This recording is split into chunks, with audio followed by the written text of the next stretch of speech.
Забавно е, нали? Усмихвате се. Точно така. Това е чудесна пропаганда срещу нацизма. Спретната е по време на Втората световна война от британската филмова студия Пате. Но я си представете, че сте от другата страна. Че нацистите ви държат за ръцете и краката и ви накарат да гледате точно тези пропагандни кадри и следят вашите реакции. Ще посмеете ли да се усмихнете пред тях?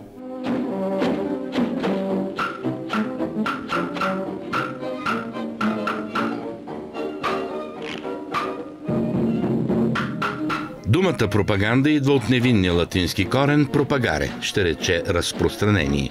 Пропагандата е послание по определена кауза, която облагодетелства обществена група и личности. Често пропагандата съзнателно манипулира и заблуждава, особено когато посланието, което трябва да се втълпи, е непопулярно и трябва да бъде предложено в приемлива и достъпна форма. Ключова роля в пропагандата играят медиите, посредници между манипулаторите, обичайно управляващи или кандидат-управляващи, и публиката.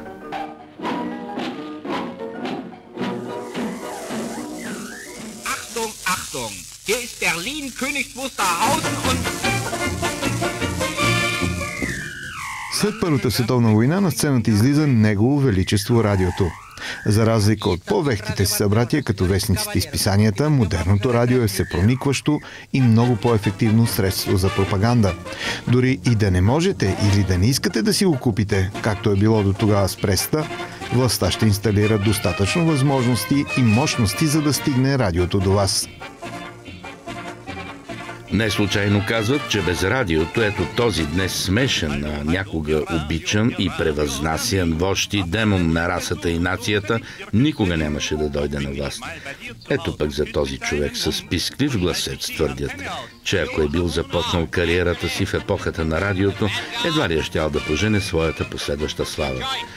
В съперничество с киното по време на Втората световна война, радиото се превръща в мощно и безкомпромисно оръжие за печелене на душите и хорските сърца. Във вихъра на този информационно-пропаганден сблъсък е завъртяна и България.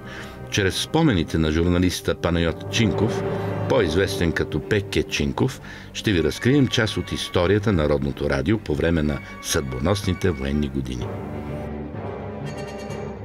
Сега ще чуете нашия коментар. Странички от историята на радиопропагандната война в България. Когато нацистите взимат властта през 1933 година, главният идеологически първожрец на тоталитарния режим и бъдещ министър на пропагандата Йозеф Гьобелс заявява: политиката е най-висшето и най-всеобхватно изкуство, което съществува, и ние, които оформяме съвременната германска политика, живеем с усещането, че сме артисти, а задачата на изкуството и артиста е да оформят, да придават облик, да отстраняват мъртвото и да създават свобода за здравото. В името на своето опасно изкуство Гьобелс превръща радиото в стожер на нацистката пропаганда.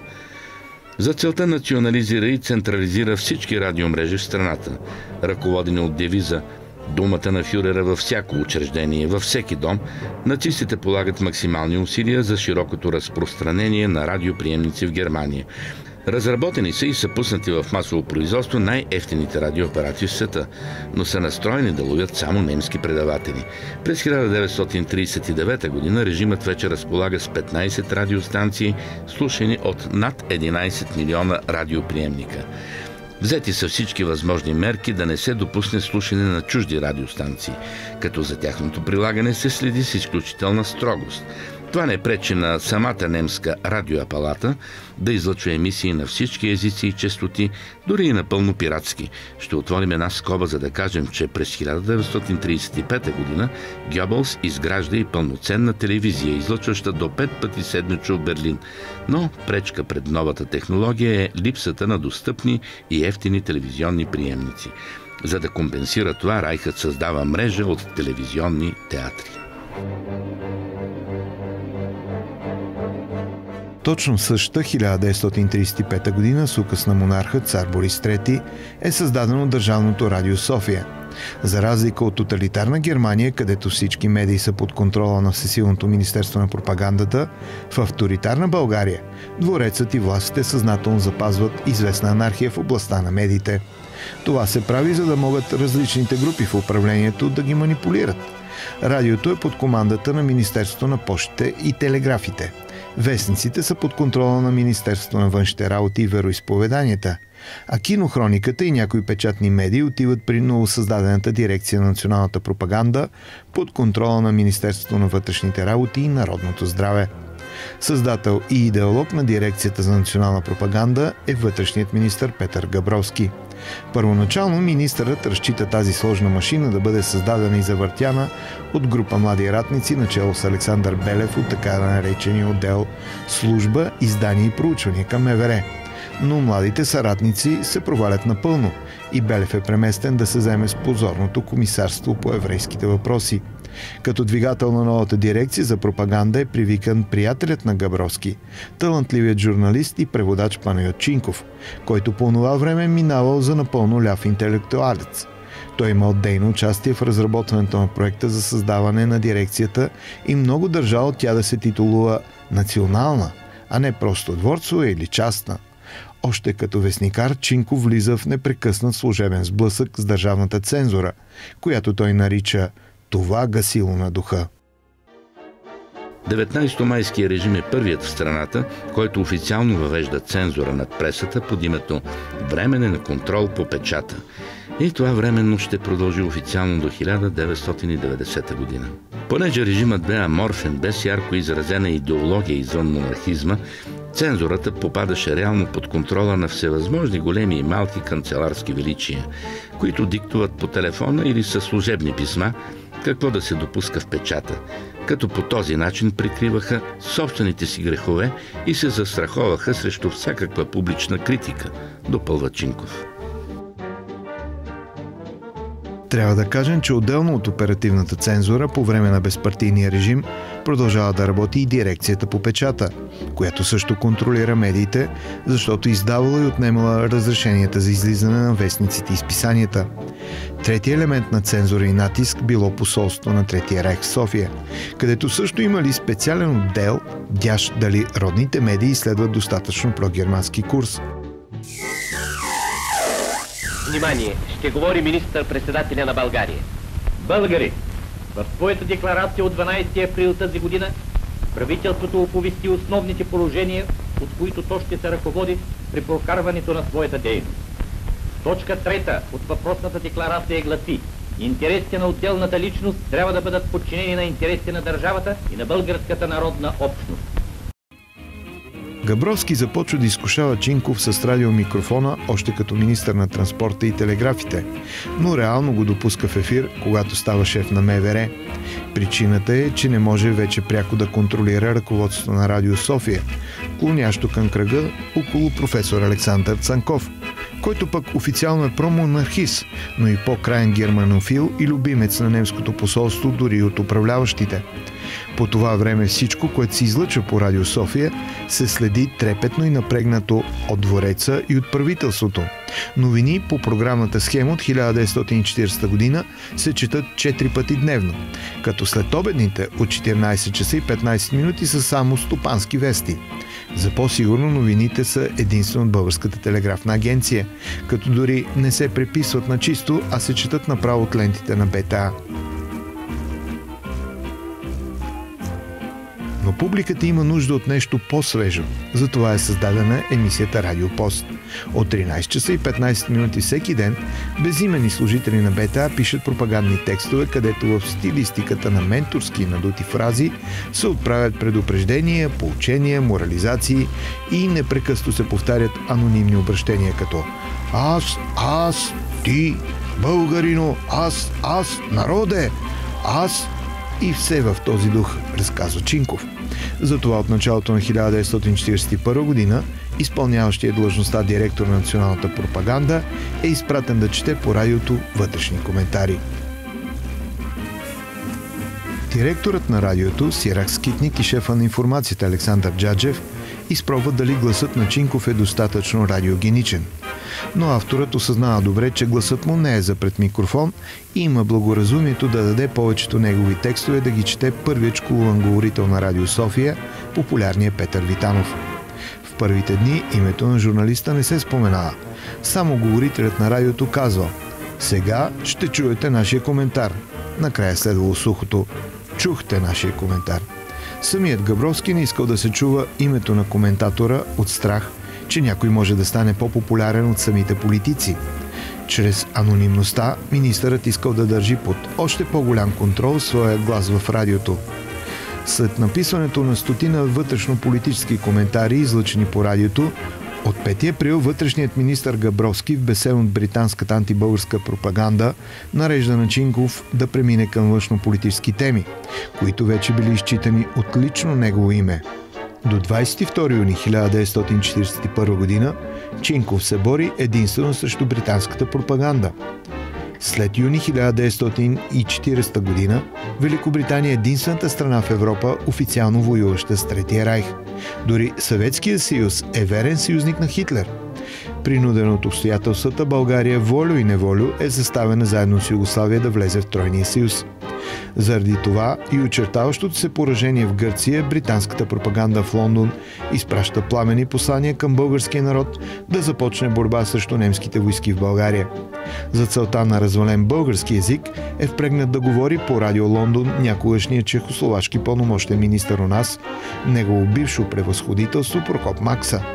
Чинков се чувства длъжен да му отговори на 2 април 1941 година от микрофона на Радио София, като не спестява никакви критики за късогледата британска политика, довела до възхода на Хитлер в Европа. Господин Макса има дързостта да подкани нашия народ да се вдигне на бунт срещу германските войски, намиращи се днес с наше разрешение на наша земя. На такава героична покана отдалеч за оказване съпротива на германците, ние можем да отговорим само с един въпрос: защо отечеството на господин Макса, Чехословашката република, не оказа на 1 март 1939 година съпротива на германските войски? Тогава Чехословашко бе най-силната държава в Централна Европа. Имаше готови за отлитане 3000 аероплана. Войската му беше най-модерно въоръжена. Страната притежаваше най-големите заводи за оръжие в Европа. Държавата бе вдъхновителка и център на малкото съглашение, което заедно с Балканско споразумение се готвеше да противопостави на германците прословутите 100 дивизии, а Франция и Съветска Русия бяха съюзници на републиката. Но колкото дръзка да е иначе постъпката на господин Макса, става смешно наивна, когато той иска да се борим срещу германците, за да бъде осъществена мечтата на покойния председател на Чехословашката република Томаш Масарик, именно да бъде създадена една федерация на Централна Европа и Балканските страни. Наивната вяра на чехословашкия дипломат, че България може да се бори за такава цел, показва, че той е проспал 8-те години прекарани в нашата страна, щом не е разбрал, че от 1919 година и до ден днешен ние сме се борили и се борим за сриването на позорната Версайлска система, която утопичната федерация на господин Масарик искаше да увековечи.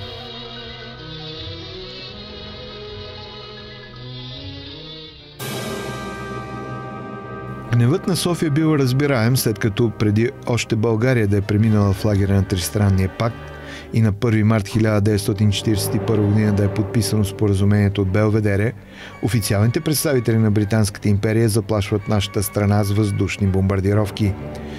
С типичния английски хумор в киностудия Пате не пропуска да се подиграят и с това най-страшно оръжие от Втората световна война, унищожил милиони цивилни и от двете страни на фронтовете. Easy come, easy glow. These are usually without batteries to save light. Churchill again.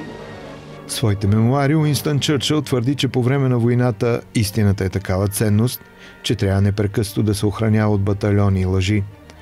Но ето една истинска история, останала скрита зад кадър, която също разказва за положителната или по-скоро наложителна функция на цензурата по време на война. Гледате много популярна кинохроника на Сдружението Българско дело, което е част от Дирекцията за национална пропаганда.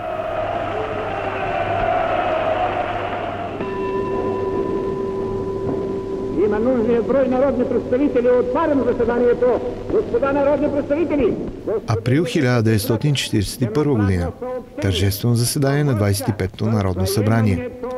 Реч на премиера Богдан Филов относно новоприсъединяването на Вардарска Македония и Беломорска Тракия към Третото българско царство.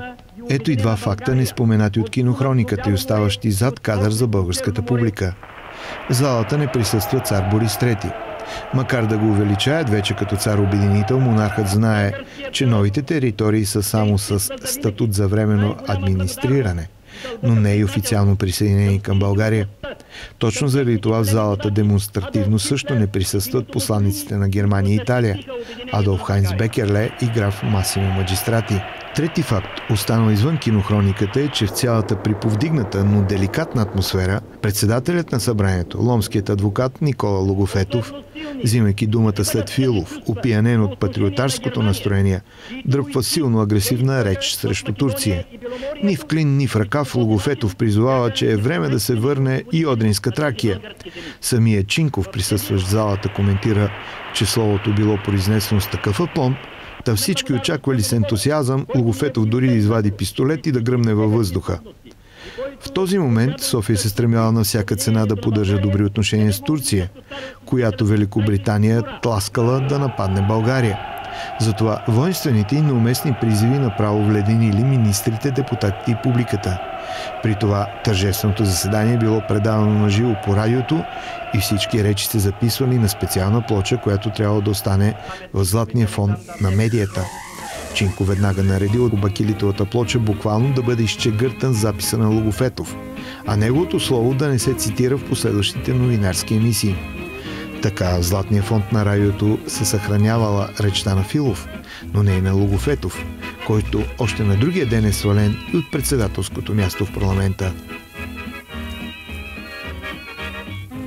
Постепенно Чинков е идентифициран от аудиторията с официалното радио и той непрекъснато получава писма, които се отнасят за предаванията извън неговия коментар, излъчван по обед и повтарян вечерта в централния бюлетин. И той не знае как да отговаря на толкова много запитвания и препоръки. Но славата е преходна, а за Чинков много скоро, след 1944 година, ще се окаже и съдбоносно опасна. Междувременно, само след половин година в ефир, Чинков е принуден да подаде оставка. Самият той разказва за това така. Моят коментар, който продължавах да правя редовно всеки ден, дори когато пътувах, беше станал нещо като функция на дирекцията на националната пропаганда. Положението ми в дирекцията беше крайно нестабилно.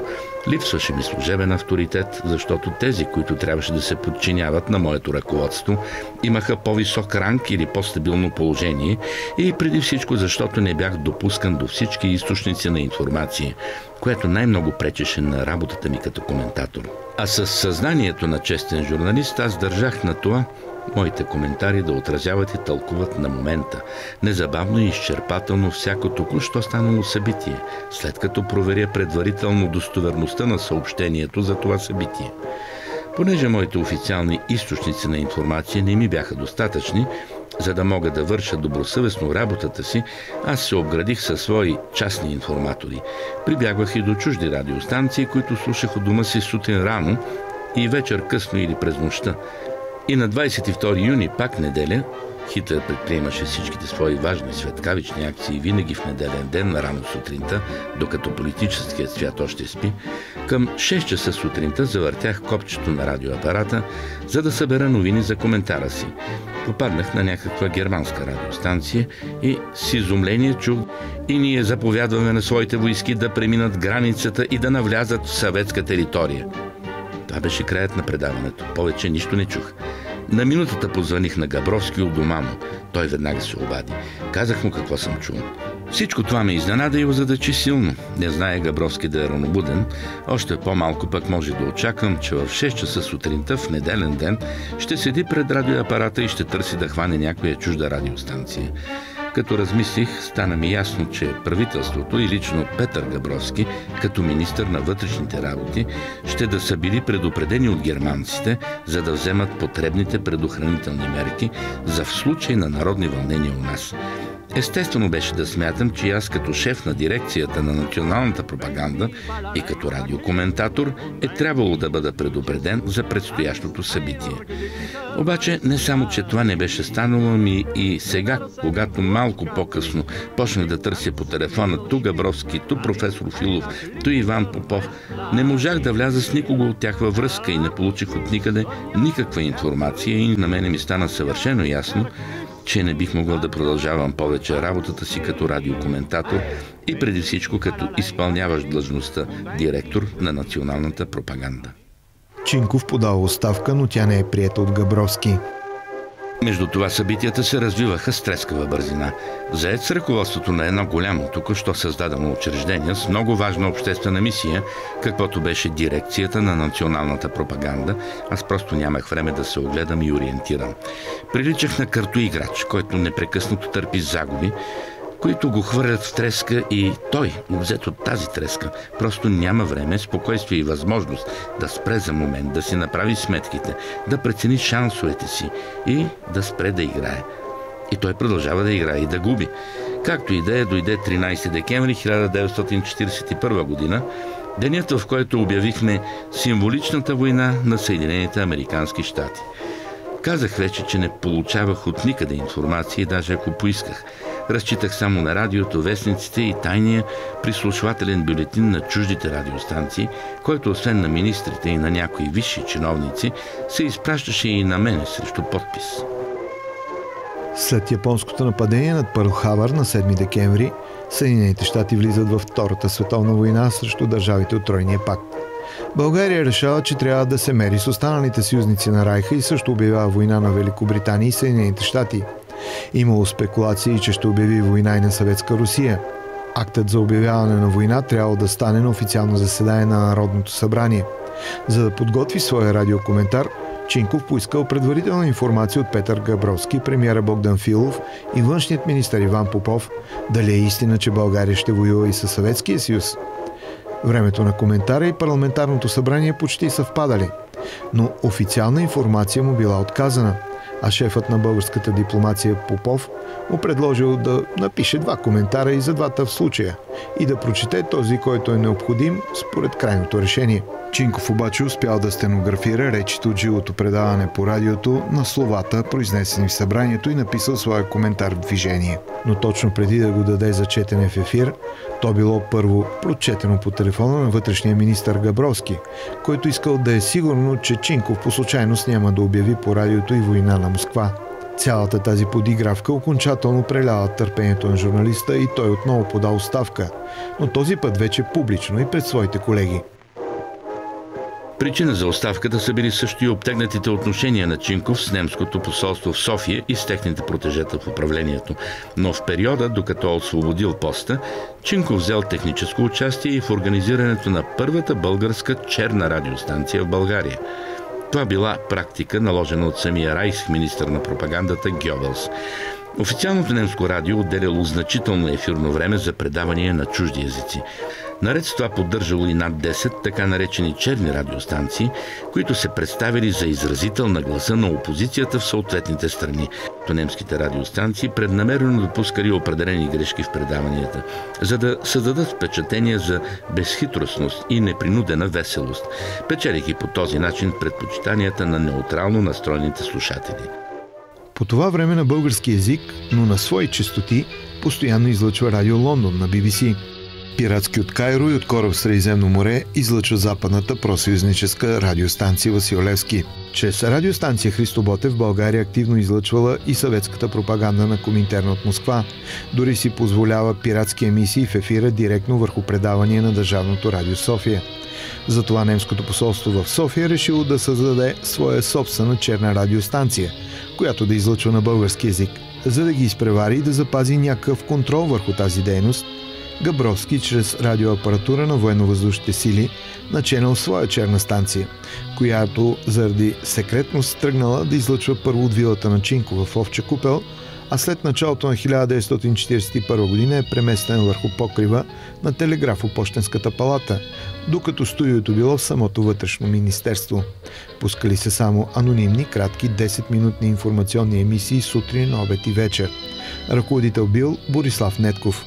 Чинков никога не говорил по тази радиостанция и не писал материали за нея. Само успял да се наложи да не я кръстят Велика България, а с по-скромното име Обединена България. На 21 януари 1942 година излиза последния коментар на Пеке Чинков в Радио София. Веднага след това контролът върху рубриката за радиокоментар е поет от аташето по радиото в немското посолство. През 1943 година военните успяват да наложат коментарите по Радио София да се правят от запасния полковник Александър Ганчев, сътрудник на вестник Слово, но отново анонимно, без да се споменава неговото име. За изявите на споменатия полковник казвали, че когато Хитлер се отчаивал от новините, идващи от източния фронт, за успокоение си пускал да слуша коментарите на Радио София. За беда на фюрера рубриката «Сега ще чуете нашия коментар» още през 1943 година била свалена от ефир. Въпреки че още в началото на 1942 година се оттегли от радиото и активната дейност подкрепа на режима, Чинков е обвинен за изявите на всички последвали го анонимни автори пред микрофона и му се търси отговорност за думи, които не е писал и произнасял. Чинков плаща висока цена за своето изкушение в радиожурналистиката и участието му в националната пропаганда на царския режим. Народният съд го осъдил на доживотен затвор и прекарал по Занданите и на остров Персин до 1958 година. Както много дейци от своята епоха, той бил искрен патриот. Надява се България да излезе от войната обединена и като част от свободния свят.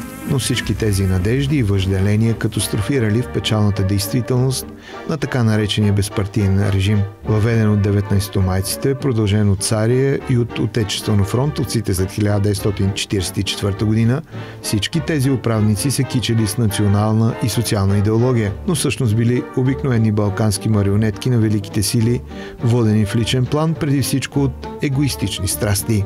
И понеже в началото цитирахме Йозеф Гьобелс с неговата претенция, че политиката е най-висшето и най-всеобхватно изкуство, ще завършим с откровението на първия директор на Националното радио, писателят и художникът Сирак Скитник. Изкуството нито е делнична житейска истина, нито художникът е пипнив, ограничен разказвач на това, което виждат и полуслепите. Там, където свършва животът, почва изкуството. Той е самостоен свят, със свои закони, със своя логика, които само хората без въображение смесват с житейските. Изкуството за тях е непонятно, ако не го сведат до делничните истини. И тогава те търсят у него храна за беззъби. Затова те са осъдените никога да не доближат до истинското творчество. Колкото едно изкуство мирише на суровия материал, от който е създадено, толкова то е по-нетрайно. За късмет на Сирак Скитник, творецът починал малко преди преломната 1944 година. Иначе при суровия соцреализъм със сигурност е щял да прави компания на Пеке Чинков пред съда и в затвора. Край на нашия коментар.